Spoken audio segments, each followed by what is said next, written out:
you've said that you're fearful the curse is going to kill your brothers. Yeah. Do you believe that? I believe that it can. Do you think it's going that to? it can. I was shocked. I really thought, honestly, he wouldn't get any time. I was like, he didn't do anything. What did he do? He didn't do anything. You know, I was so in denial. The DeBarge family had influence in music between the 70s and 80s, but there was more darkness behind their success than you were ever told. It's profound. You're sick and tired? I'm sick and tired of seeing my family in pain like this. You know, I don't want to go to generation to generation. You want to stop this curse now. You want to stop the cycle. Yeah. Stop the cycle. From dealing with their fathers as kids, and Tommy and Bunny the worst. I stay out of his way, but I remember he knocked me out one time. falling into way too young because they had no other means to heal, and even losing one of their brightest stars, Bobby, because of it. Bobby.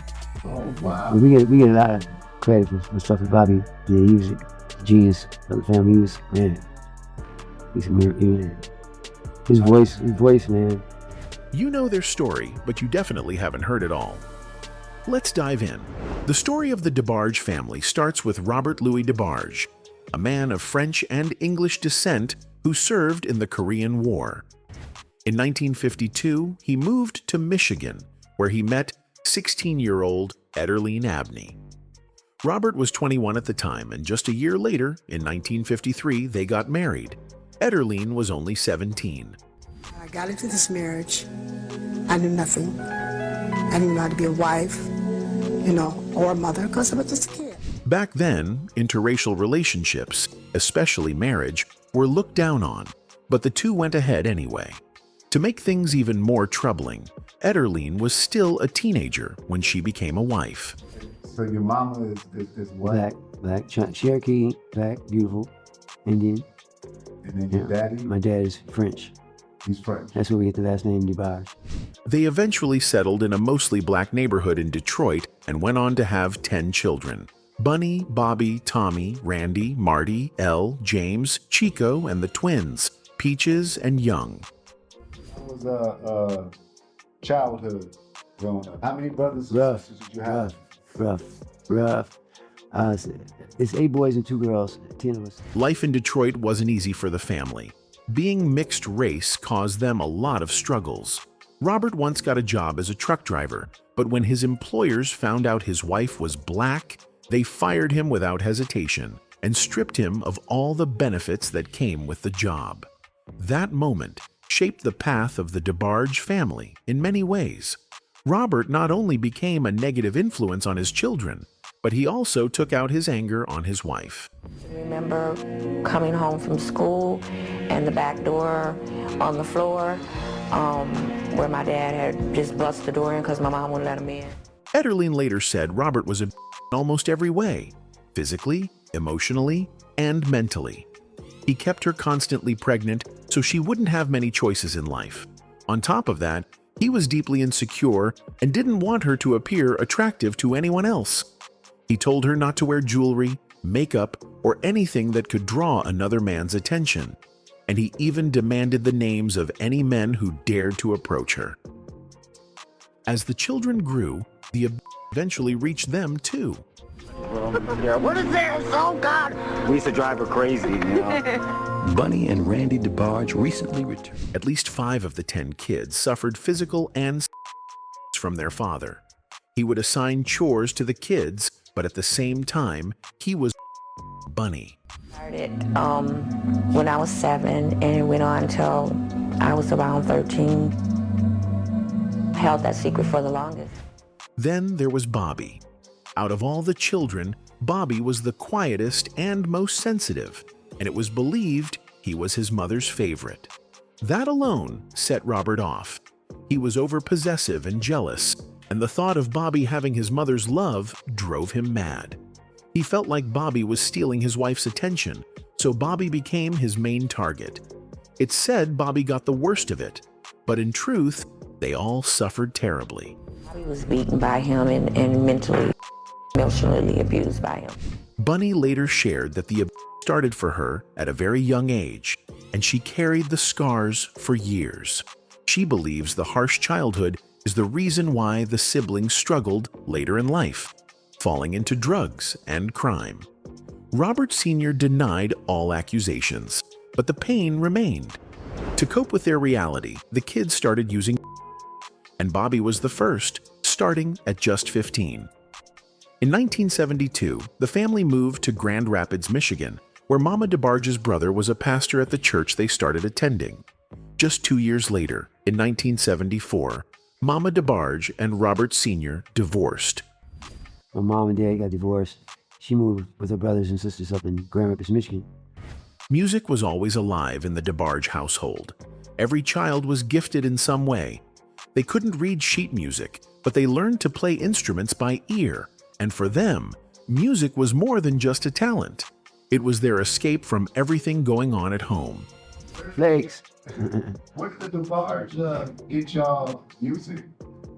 Where y'all get the music from? From my mom's side of the family, the Avenues, they're gospel singers, known in the Pentecostal. Bobby, in particular, started taking it seriously after graduating from Ottawa Hills High School in 1972. Yeah. What's the first start doing music in the family? The first one was Bobby. He teamed up with his friend Gregory Williams, and the two began singing anywhere they could. Bars, small clubs, any stage that would take them. In 1973, an opportunity came their way that they couldn't turn down. Barry White took notice. Okay, Bobby was the one that was the first one to go out and sing, to do the little nightclubs. Bobby and Gregory moved to Phoenix, Arizona, and recruited drummer Jody Sims. Together, they formed the group White Heat. Barry White produced their self-titled album, which dropped in 1975. Unfortunately, the album flopped, and the group was dropped from White's label. They tried again with a second project, Pall Mall Groove, in 1977, but that didn't take off either. After that, Bobby returned home, and sadly, his problems only got worse. While Bobby was gone, Gregory and Jody kept things moving. They relocated to Akron, Ohio, and started working the funk circuit. Around that time, Bobby's younger brother Tommy joined them. The group also added MC Clark, Eddie Fluellen, Philip Ingram, and Arnett Hayes. Eventually, they made their way to Los Angeles, which was Motown's headquarters back then. They only had one demo cassette, but they sent it to Jermaine Jackson. Jermaine liked what he heard and wanted to bring them in for a tryout. The only problem was, everyone knew Bobby was the key to their sound, but his addiction made some members question if he should be involved. By this point, everyone in the band already knew one thing. If they were going to take things to the next level, they needed Bobby back. Gregory Williams picked up the phone and called him to explain what was happening with the group, and Bobby, who had been struggling with, promised he was ready to change. He swore he was done with the addiction and wanted to relaunch his music career. Not long after, he packed up and headed out to Los Angeles, where the group started performing again. The energy they brought on stage was something different. Bobby wasn't just singing, he was also jumping on the piano, and the crowd loved it. What made them stand out even more was how every member could switch from one instrument to another during the show. It wasn't the kind of thing you saw every day.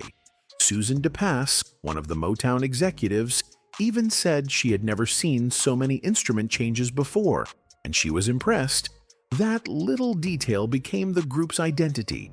They decided to call themselves Switch. They kept us involved in church. We were in church most of the days. Motown didn't waste time signing them. Soon after, they began working on their first self-titled album, Switch, which dropped on June 17, 1978. The project did well, reaching number 37 on the Billboard charts and climbing up to number 6 on the Billboard Top Soul LP charts. Produced by Jermaine Jackson, the album gave fans a major hit single, There'll Never Be, along with another well-loved track, I Wanna Be Closer. Their momentum didn't slow down. The following year, in 1979, they released Switch 2, And that's when things really started heating up. The album peaked at number 37 on the Billboard 200 and number 8 on the R&B charts, giving the group 2 more big singles, Best Beat in Town and I'll Call Your Name.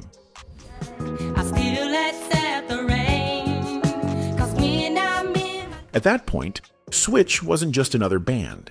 They had proven themselves as a serious draw, with Bobby's wide vocal range and the group's overall talent making them stand out.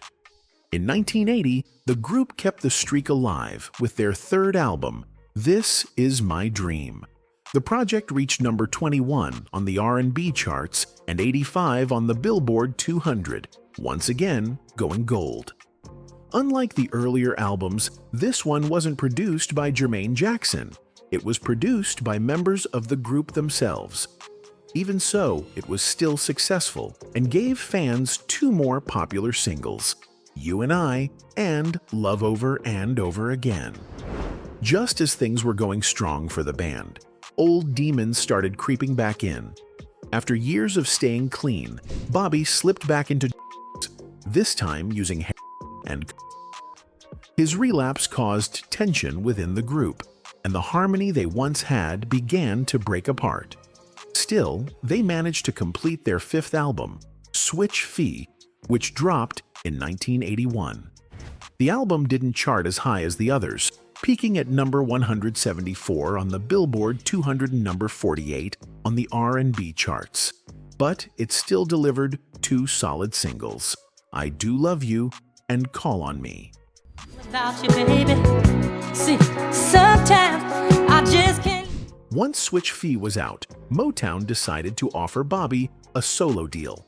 By 1983, the contract was official, but instead of letting him run solo for long, Motown saw something bigger. Bobby and his brother Tommy joining forces with the rest of their siblings to create a whole new sound. That move would lay the foundation for what came next in the DeBarge family's story. By the late 1980s, things were shifting again. Elle and Bunny decided to leave the group, and Motown offered them a solo deal in 1987.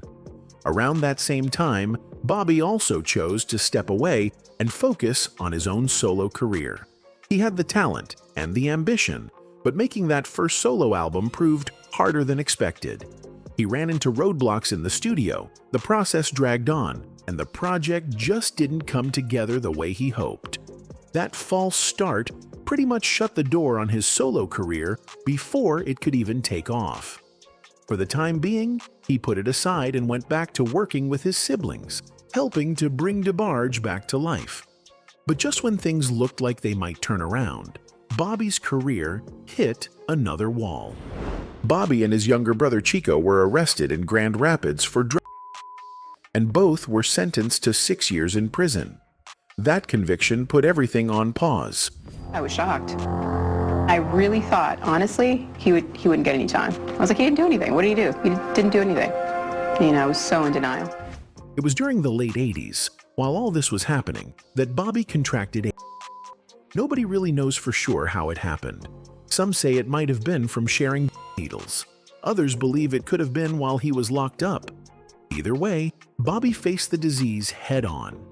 Even while battling AIDS, he still tried to push forward with music, relaunching his solo career and completing his first and only solo album, fittingly titled It's Not Over.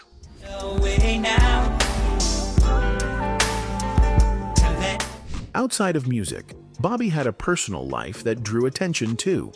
During the 80s, he dated LaToya Jackson. Their relationship even made its way into the music. Bobby wrote the song You and I about her, which was meant as a response to her track Nighttime Lover. But by 1984, the relationship ended, and Bobby moved on with a woman named Terry, with whom he had 2 children. Rumors about Bobby also followed him for years. Many believed he was bisexual, and it was said that while he was in prison, he acted on those desires. This fueled speculation that he may have contracted AIDS while incarcerated. Bobby himself never publicly confirmed this, but the whispers never really went away. And the nurses were begging Bobby to let go because he was suffering so bad. So evidently, in Bobby's spirit, he was not going to die until he saw his daddy. Sadly, on August 16, 1995, Bobby DeBarge passed away from complications of AIDS. He was only 39 years old. In 2019, TV One aired a biopic about his life called The Bobby DeBarge Story. The film itself was met with mixed reviews. People loved the story, but the casting and performances left some fans disappointed. Still, most agreed that Bobby's story, with all its highs and lows, was far more powerful and compelling than other rushed music biopics, like the one made about Aaliyah. Meanwhile, while Bobby and Tommy were building their own careers, their younger siblings, Elle, Randy, Mark, and Bunny, were brought out to California. There, they were mentored not just by their brothers Bobby and Tommy, but also by their close family friend, Gregory Williams. By 1980, the siblings had officially come together as a group, and DeBarge was born. Step out into the street where all of the action. At the time, Bobby was already enjoying success with Switch, and that opened doors for his brothers and sisters. Elle, especially, made an impression. He began performing live with the band on piano, and his talent didn't go unnoticed. When he played for Motown founder Berry Gordy, Gordy was impressed and agreed to sign the siblings in those early years. Jermaine, Greg Williams of the group had a tape, and Jermaine was in the elevator, and Motown, and he got the tape from him. Jermaine had heard it, and he showcased for Berry Gordy, which is the same thing we ended up having to do as well. Berry Gordy heard it, fell in love with it. The DeBarge family started off by providing background vocals for Switch, learning the ropes and finding their sound. But when Bobby was offered his solo deal with Motown, he shifted gears and decided to use that opportunity to produce material for his siblings instead. Together, Bobby, Bunny, and Elle worked on the group's debut album. Even though the debut didn't pump out any huge chart-topping singles, it gave the world a glimpse of their potential. One track in particular, What's Your Name, became a fan favorite and started to put the group on the map. After that first album didn't really make the noise they were hoping for, the group knew they had to switch things up if they wanted to make it in the game. That's when they decided to bring in their little brother James and their cousin Cameron to give the band a stronger sound and more presence. With the lineup refreshed, they went back into the studio and started putting together their second album. And this one turned out to be a major turning point for them. The project dropped under the title All This Love, and it was a big success, climbing up to number 24 on the Billboard 200 charts and hitting number 3 on the Billboard Top R&B Albums chart. That love won't let you down. On top of that, the album sold over 500,000 copies, earning them a certified gold plaque, which at that time was a huge milestone for any R&B group trying to break through. The album had not just one, but 3 big hit singles, Stop Don't Tease Me and I Like It, and the beautiful title track, All This Love, which quickly became a fan favorite and is still remembered as one of their signature songs.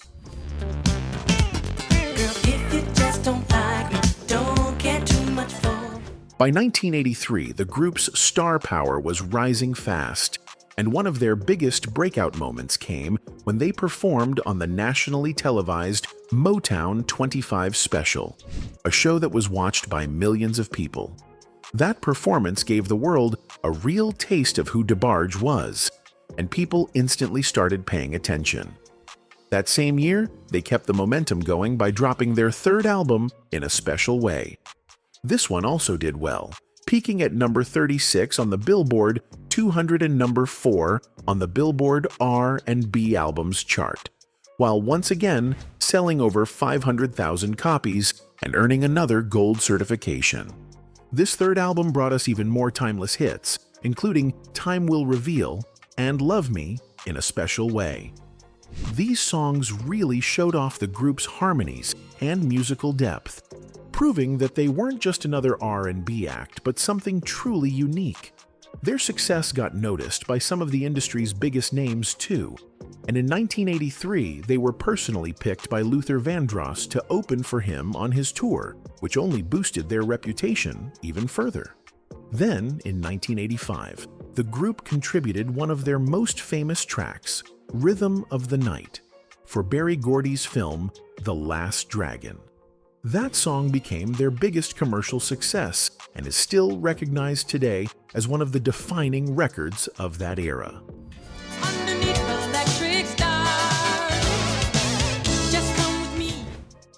In 1986, Elle and Bunny went solo, and without their voices, the group lost some of its shine, so Motown dropped them. Bobby came back in 1987 to help bring the group back, but they could only land a deal with a small label, Stripe Horse Records. How many did you guys do with Motown? 4. And then the next two, what did y'all go to? Stripe Horse. Stripe Horse. Stripe Horse is a European label. They released their last album, Bad Boys, but it didn't get much promotion. Still, it gave fans 2 solid singles, Dance All Night and I Got You, showing they hadn't lost their talent, even if the industry moved on. Even after the ups and downs, the DeBarge legacy lived on.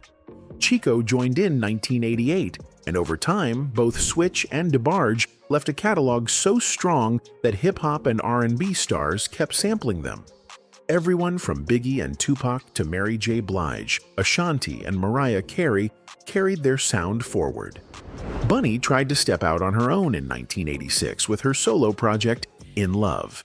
But the truth is, Motown was mainly pushing the artists who brought in the big money, and they were more focused on the entertainment side of things. So her record didn't get the real push it needed and ended up underperforming, partly because it didn't really carry the emotion fans wanted. Still, people remember her well for her hit Save the Best for Me, and of course for her time with the family group, DeBarge. These days, Bunny has turned her music towards gospel and now records independently. I belong to you. After the group split, James never really had the same shine on his own.